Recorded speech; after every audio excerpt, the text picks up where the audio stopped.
day of the year, and I've been saying this for a while, but I'm kind of sad that this year is ending. I have such a good group of kids, and it's just been a good year. So I'm kind of sad that this is the last Friday, but I thought I would vlog the last couple days of school and just kind of reflect on the year and, you know, what it's like for teachers at the end of the year. If you're wondering why I'm wearing this kind of obnoxiously orange cardigan today, in the month of June and at the beginning of June, a lot of teachers are wearing orange to protest gun violence in schools. So I will talk a little bit more about that later. But honestly, if you're a teacher, this is just like fashion advice side.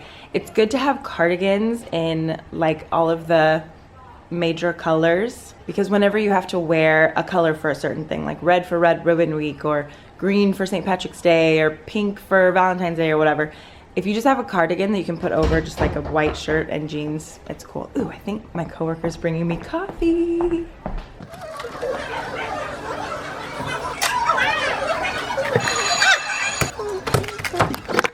Thank goodness, because I was not gonna make it today without coffee and I was running super late, and one of my coworkers stopped at Starbucks and asked me if I wanted anything. So nice of her. That is literally what I want in a coworker, somebody to buy me coffee.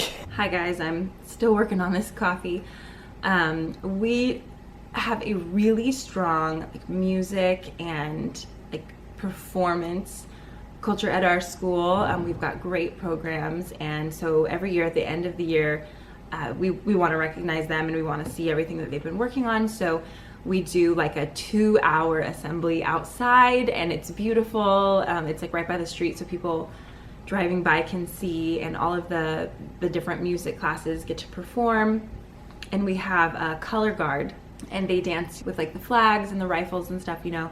And I didn't know a lot about them because their coaches are like college students, and they, you know, just come on campus and do practices with them and stuff, but it's not a teacher that's really their advisor. So I didn't know a ton about what was going on with them, but they did a performance today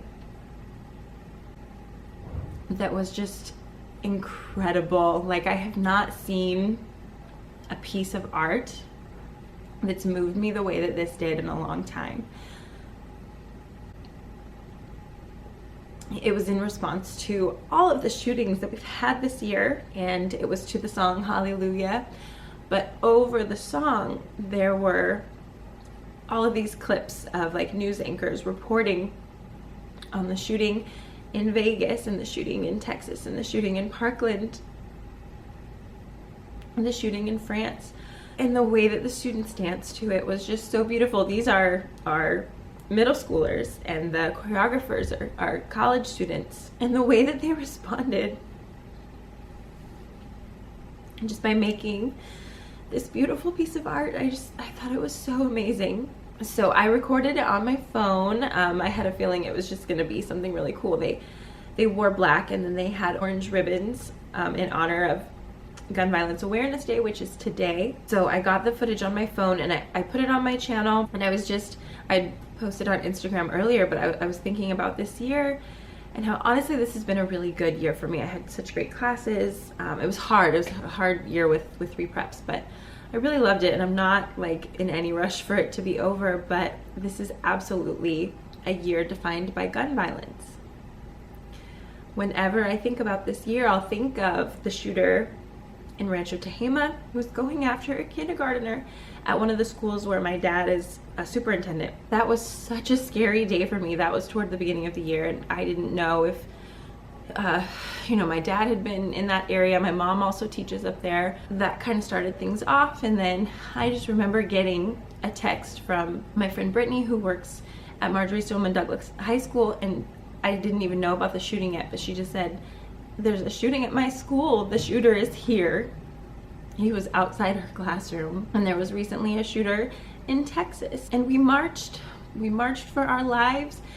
We responded to the ludicrous idea that more guns in schools are going to keep us safer with Arm Me With. I'm so grateful to Olivia and Brittany for starting that movement, and there's been a lot of great responses, and in some ways tragedies bring out the best in human nature, but I'm discouraged by the fact that our schools feel so unsafe, and that it doesn't seem like a lot of people are willing to do anything about it. They're willing to argue and willing to make it more difficult to make our schools safer. But you know, as a teacher, somebody who works in school, someone who loves my students, and someone who loves other teachers and other students, and I'm just an advocate for public schools, I want them to be safe.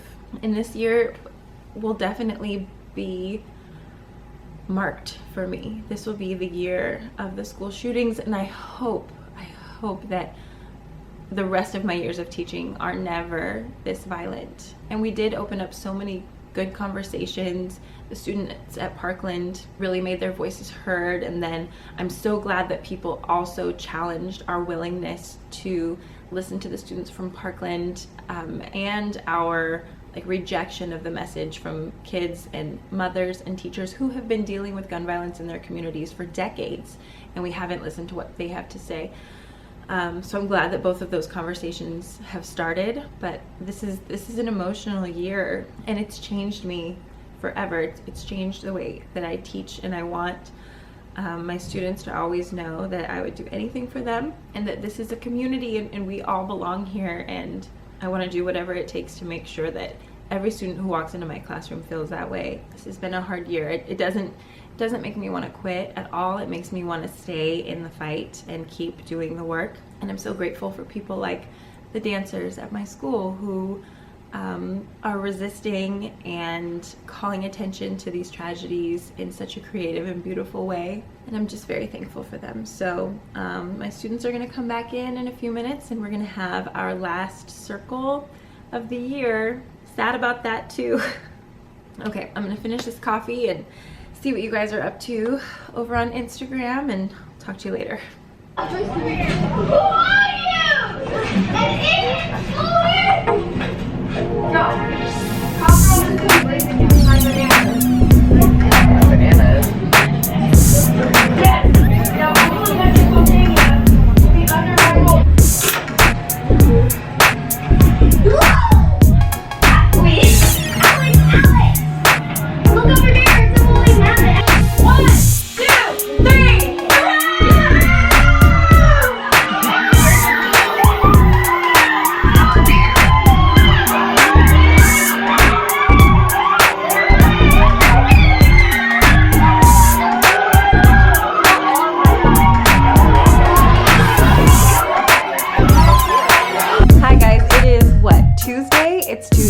Tomorrow is our last day, so we had a minimum day, and then the PTSA provided lunch for us, so I'm nice and full. I got a bunch of cookies and spaghetti and stuff. Now I need to do some organizing and cleaning and putting in of the grades. I get started and then I just lose steam, so we'll see how much I get done. We've had a pretty good end of the year. Like this last week, this morning we did an assembly. Yesterday we actually did a couple of fun things. So I always make a Kahoot for the end of the year about like myself, like how well do you know Mrs. Forbes? And then that's always really funny. Like I kind of scare them, like we have a test today. They're like, what? We have a test? And then they see the title of it and they're like, oh, okay, I think I can do this. There's candy and there's like other stuff. I love Kahoot. Okay. My Kahoot. Why do you announce it? We're only doing it with 22 people. There's not 84 people. I bet someone from over there. There should only be 22 people in. We're not gonna play if it's more than 22 people. What's this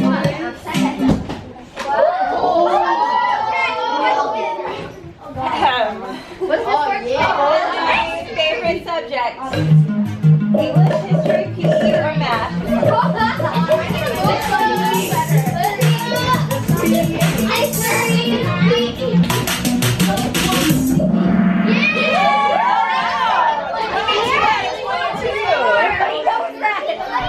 My favorite singer.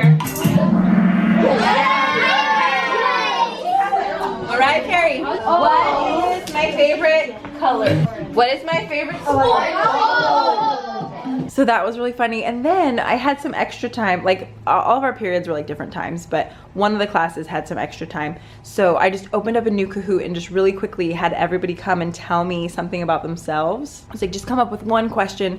We'll just throw that in there. And then we did a Kahoot of like, how well do you know your class? Oh my goodness. See, these are the things that annoy me.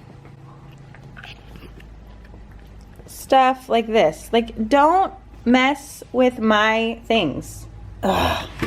I really hate stuff like that. Like, who does that? No. No one gets to sit over here anymore. I need to pack up these little boxes and put them away. I'm gonna have to completely start them from scratch at the beginning of every year. That's just what I always do. This is what I do. I just think about the things that annoy me enough to like, just like make me mad at students.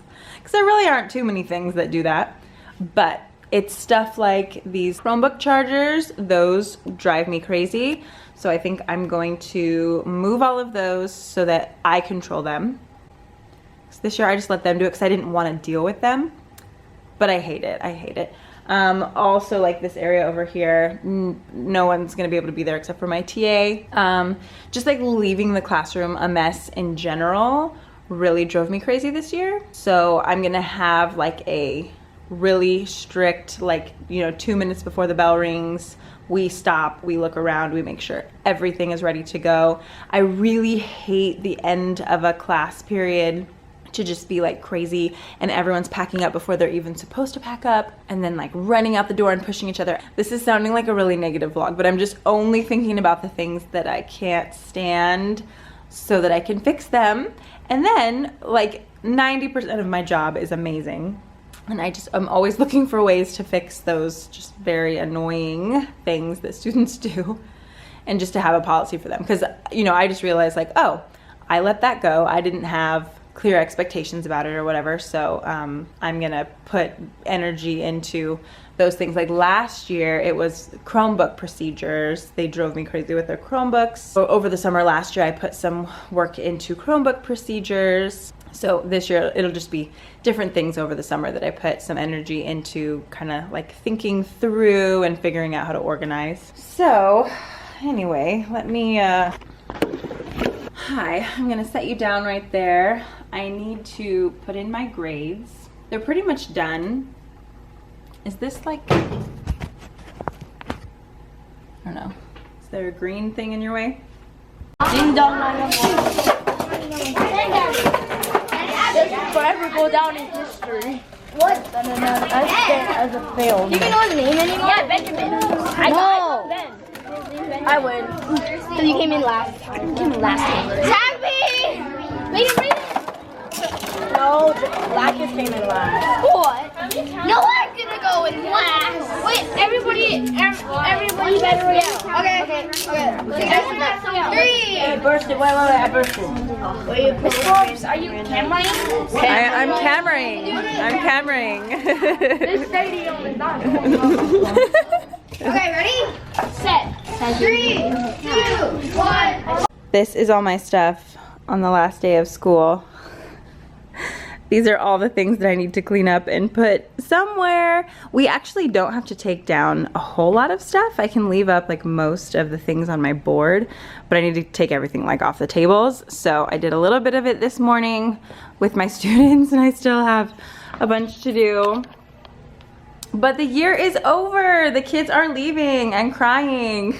We just have like a big party at the end. So we had like pizza and we tried to have a lip sync battle, but we couldn't get the Wi-Fi, like the Bluetooth connection between the speaker and the laptop thing or whatever. So we didn't end up doing that, but it was a good day. Lots of injuries for not having anything to do. So yeah, I'm just gonna clean up and then I'm gonna go meet with Michelle and Wendy, who are the choreographers for the color guard. So I'm gonna go to Panera with them in just a little while, but I think I'm gonna try and get some cleaning up done so that I don't have to come back. So tell us your names. Alright, so I'm Wendy. I'm Michelle. And you're the choreographers. What do you call the dance? What do you like refer to it as? I think the whole team itself is called the Choreographers. We didn't really give it a name just to keep the not element of surprise, like but the content like hidden until we actually like start the show. So what inspired the choreography? Well, the first step we kind of do is like we edit the music and refine the music, and at first we kind of wanted to do like a tribute video to the victims of the hurricanes, but then Las Vegas happened, and then we just thought that was a little more powerful story that we could tell. So we got that. We got through a lot of videos about the reports and like the incidents that happened in Vegas, and we kind of edited that into the music. And then unfortunately a couple months later Parkland happened, and then we had to add that onto the music as well, and it was very overwhelming because I just had to go through a bunch of videos that had interviews of the kids who were there and the kids that lost loved ones, and it was just really overwhelming to watch those videos over and over again.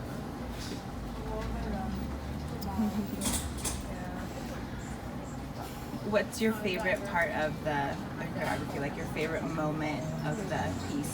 I think my favorite part is when the kids come out on their swing flags. It's the white ones. I think it just matches so well with the music and the choreo and their emotion that they put in. I think that's my favorite part. Do the white flags like symbolize anything? I think, well, for me, when I kind of envisioned the choreography and adding that element, I think that last part of our show is kind of like we need to like step up and do something, otherwise this is gonna keep happening again. And there's power in numbers, so we need to like come together and like support each other. I feel like that's kind of like the message we want to give towards the end. What's your favorite part? Actually my favorite part is the ending. Actually, we were choreographing towards the end of the show, and we just thought it'd be really neat if we made a statement. And so we took use of our rifles. Fortunately, we have rifles in our show, and we kind of said that we don't want these in the hands of the wrong people, and so we kind of use that as our big ending to say something to our audience. How is it working with like such young, like middle school age kids? I mean, it's kind of hard because they're always like laughing and making jokes, and they're really fun like people to work with, but there comes a time when something this tragic happens and you have to sit down with them and be serious and kind of get them into the mood and in the their mindset. shoes. Yeah. Every day. Yeah. That's my reality. Yeah. But I love middle school kids. Yeah. They're fun to work with. And so many teachers were very inspired by your dance and what the kids did, and they just wanted to say thank you. So I've gotten so many messages where they told me to tell you thank you. Thank you. Like we were so surprised that like not just we got feedback from especially you, because it was just so touching that when I like showed her the message, she was like, oh my goodness, screenshot, send it to me, send it to me right now. It was the first thing like I read in the morning, and it just like totally made my day, because like we had no idea it would get this far. And actually I think after you posted the show on your Instagram, one of the friends of Gina's mom, which was one of the colored girls who were victims, one of her friends actually messaged us through Instagram saying she really, really enjoyed watching our show, and she's a big activist now because of what happened. So that's really cool. Oh yeah, that's really cool. Yes, definitely uniting us all.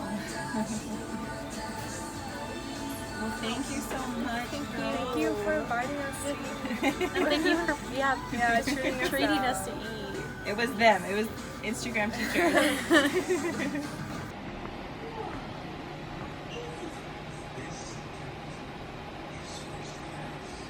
Hello, we are just in my classroom. School ended yesterday, but look at all of this nonsense. I still need to put away everything in this corner. All these things on my desk. Luckily, we don't have to take down like all of our bulletin boards. We can just leave this stuff up, which is so lucky. But I've got this kind of like junk cabinet full of stuff that I'm gonna add to. I can leave these things up also, thank goodness. But I do have a few things just sitting out that I need to take care of. These are some things I'm gonna take home. We have to turn in our keys. Last summer I was able to get in fairly early, but this summer I won't be able to because they are working on the roof, and so they don't want anybody like wandering around on campus. So I'm like crossing my fingers that I'll be able to come in at least a couple days before school starts. And then now I'm also stressing out, like, what if I want to make some videos or do some blogs or something, and I need something in my classroom. So I'm like, oh, what should I bring home? In the meantime, just getting ready. I think I need to do a little bit more. I need to update a few grades. I got a few emails already at the end of the year. And Jensen, just being so good over there, watching Boss Baby on my big ol' screen.